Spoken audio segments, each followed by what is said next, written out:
ভাৰতীয় জীৱন বীমা অভিকৰ্তা সন্মিলনৰ দ্বিবাৰ্ষিক অধিৱেশন সম্পন্ন।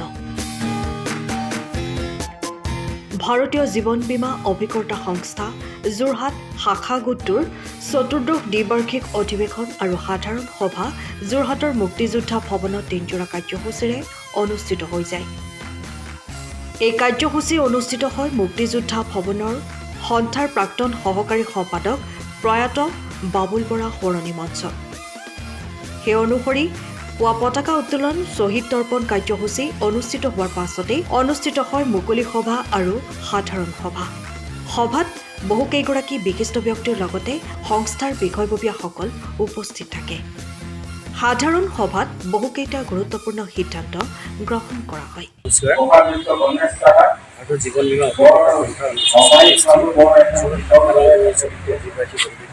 আজি যোৰহাট জিলাৰ মুক্তিযুদ্ধৰ প্ৰেক্ষাপটত দিনজোৰা কাৰ্যসূচী আমি অনুষ্ঠিত কৰিছোঁ। আমাৰ পুৱাৰ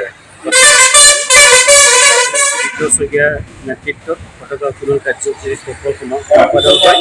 তাৰ পাছতে পৰৱৰ্তী কাৰ্যসূচী স্মৃতি তৰ্পণ, শ্ৰদ্ধাঞ্জলি জ্ঞাপন আৰু বিশিষ্ট অতিথিসকল ইতিমধ্যে আছেই। আমি তেখেতসকলক তেখেতসকলৰ বিশিষ্ট লগতে আমি কাৰ্যসূচী এটা বিশেষ আকৰ্ষণীয় কাৰ্যসূচী আছে যে আমাৰ অভিকৰ্তাসকলৰ যিসকল অভিকৰ্তাৰ সন্তান ইতিমধ্যে উচ্চ মাধ্যমিক হৈছে তেখেতসকলক আমি অভিনন্দন অনুষ্ঠান কৰিম। লগতে আমাৰ যিসকল ক্লাব মেম্বাৰ হয়, আমাৰ অভিকৰ্তাসকল বিভিন্ন দিশত বিভিন্ন সময়ত বিভিন্ন পৰ্যায়ত উন্নতি ঘটে, তেখেতসকলক সেই সন্মান আমি জনাবৰ বাবে আজি এই অধিৱেশনত তুলি আমি সন্মান জনাম। লগতে আমাৰ সাংগঠনিক দিশ, আমাৰ লিয়াফি 1964 যি সমস্যাৰাজি এই সম্পৰ্কত আলোচনা হ'ব। লগতে এই দুবছৰীয়া কাৰ্যকালৰ আজি সমাপ্তি ঘটি এখন নতুন কমিটি গঠনৰ প্ৰক্ৰিয়া আৰম্ভ হ'ব। আজি দিনটো কাৰ্যসূচী মানে ইয়াকে কৈছোঁ আৰু আপোনালোক আছাম আমি আন্তৰিক ধন্যবাদ জ্ঞাপন কৰিছোঁ আপোনালোকে আমাৰ এই সহযোগিতা আগবঢ়োৱাৰ বাবে।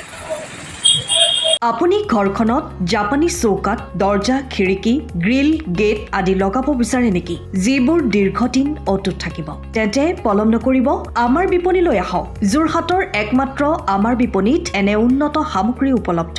এই মেচিনটোৱে বেণ্ড কৰা হয়, দৰ্জা, চৌকাত আৰু উইণ্ডো বনোৱা হয়। বাকী আমাৰ গেনব্লাইজত হয় এইবিলাক। আমাৰ ঠিকনা শ্ৰীৰাম এলুমিনিয়াম চেণ্টাৰ, DCB তিনিআলি, তৰাজান, যোৰহাট 785006। যোগাযোগৰ নম্বৰ 8638967754 অথবা 9401552548। পাল্লা বনোৱা আছে, গেলভেনাইজৰ হয়। এইটো প্ৰেছ ষ্টীল বুলি কয়। গেলভেনাইজৰ উইণ্ডো হয়। ইয়াত ষ্টীলৰ এইবিলাক গ্ৰিল দিয়া আছে, এক্সট্ৰাকে গ্ৰিল প্ৰয়োজন নাই। গ্ৰিল চব লাগি গৈছে আৰু এইফালে মস্কিটো নেটো দিব পাৰে।